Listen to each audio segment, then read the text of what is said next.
अस्सलामुअलैकुम dear students, hopefully आप सब बिल्कुल ठीक होंगे। तो आज का हमारा टॉपिक है एयर पैसेज वेज, जिसका मतलब है हवा के गुजरने का रास्ता। जिस तरह हम सांस लेते हैं तो हम हवा को अंदर लेके जाते हैं, तो हमने ये देखना है कि ये हवा किन किन रास्तों से गुजर कर हमारी बॉडी के अंदर जाती है।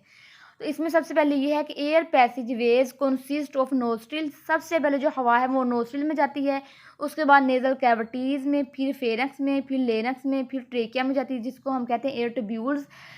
ट्रेकिया में जाने के बाद ये ब्रोंकाई में जाती है, ब्रोंकाई में जाने के ब्रोंक्यूल्स एंड अलव्यूलर डक्ट्स।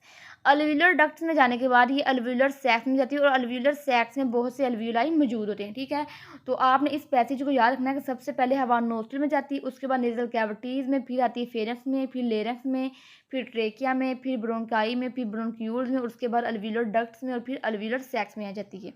तो समटाइम्स आपको ये शॉर्ट क्वेश्चन भी आ सकता है कि right the name of air passageways, तो आपने ये सारे नाम लिखने हैं।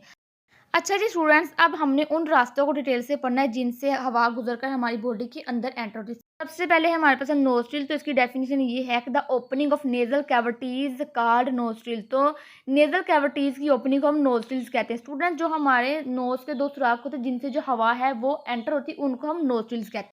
इनका सेकंड पॉइंट ये है कि nostrils are two in number. जो नोस्ट्रिल्स हैं ये टू इन नंबर होते हैं। इनका थर्ड पॉइंट ये है कि nostrils are entrance of air. तो नोस्ट्रिल्स के अंदर क्या होता है कि जो हवा है वो इनके अंदर एंटर होती है। तो स्टूडेंट्स, आपने इनके बारे में ये तीनों पॉइंट्स याद करने हैं। आगे हमारे पास है नेजल कैविटी। तो स्टूडेंट्स, हमारे नोज के अंदर जो खाली जगह होती है, जो कैविटी होती है, उसको हम नेजल कैविटी कहते हैं। तो इसकी डेफिनेशन ये है कि the cavity of nose called nasal cavity. तो हमारे नोज के अंदर जो कैविटी हो, मतलब जो खाली जगह होती है, उसको हम नेजल कैविटी कहते हैं। आगे इनका सेकंड पॉइंट ये है कि nasal cavities are lined with mucus membrane of ciliated epithelium. मतलब कि नेजल कैविटीज की जो दीवारें हैं वो म्यूकस मेम्ब्रेन से बनी होती है, और म्यूकस मेम्ब्रेन के अंदर सिलिएटेड एपिथेलियम मौजूद होता है।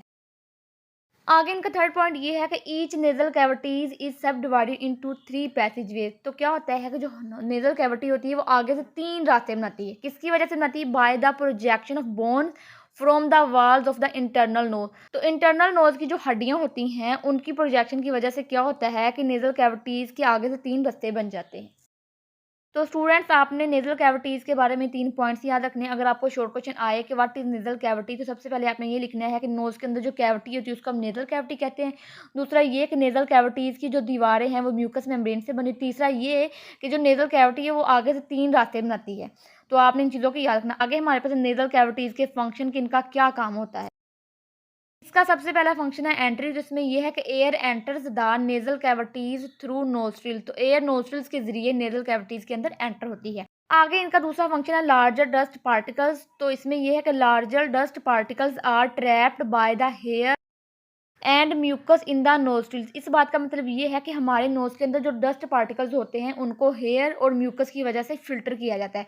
तो हमारे नोज के अंदर जो हेयर होते हैं और म्यूकस होते हैं ये बहुत ही अहम किरदार अदा करते हैं। इनकी वजह से जो हमारे नोज के अंदर डस्ट पार्टिकल्स हैं उनकी फिल्ट्रेशन होती रहती है। आगे नेजल कैविटी का थर्ड फंक्शन ये है कि air while passing through the nasal cavities become moist. मतलब कि जब एयर नेजल कैविटीज के जरिए गुजरती है तो इसको मोइस्ट किया जाता है, वार मतलब इसको गर्म किया जाता है, एंड फिल्टर्ड और small foreign particles by mucus membrane. और एयर के अंदर जो स्मॉल पार्टिकल्स होते हैं उनको फिल्टर किया जाता है। ये सारे काम म्यूकस मेम्ब्रेन में होते हैं।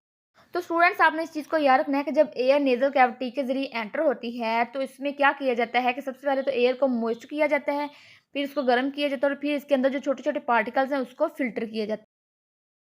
उसके बाद स्टूडेंट्स क्या होता है कि जो हवा है वो नेजल कैविटी से होने के बाद फेरेंक्स में आ जाती है, और फेरेंक्स गले की नाली को कहा जाता है। तो इसका सबसे पहला पॉइंट ये है कि pharynx is a muscular passage. तो फेरेंक्स एक मस्कुलर पैसेज होता है लाइंड विद म्यूकस मेम्ब्रेन, और इसकी दीवारें भी म्यूकस मेम्ब्रेन से बनी होती हैं। आगे इसका सेकंड पॉइंट ये है कि it is also known as throat. तो फेरेंक्स को हम थ्रेट भी कहते हैं, मतलब कि गला। तो इनका थर्ड पॉइंट ये है कि the air is channelised from pharynx into larynx. जो हवा है वो फेरेंक्स से चैनलाइज्ड होकर लेरिंक्स में आ जाती है। स्टूडेंट्स, फिर क्या होता है कि जो हवा है फेरेंक्स से होने के बाद लेरिंक्स में आ जाती है, और लेरिंक्स की डेफिनेशन ये है कि it is a complex cartilaginous structure.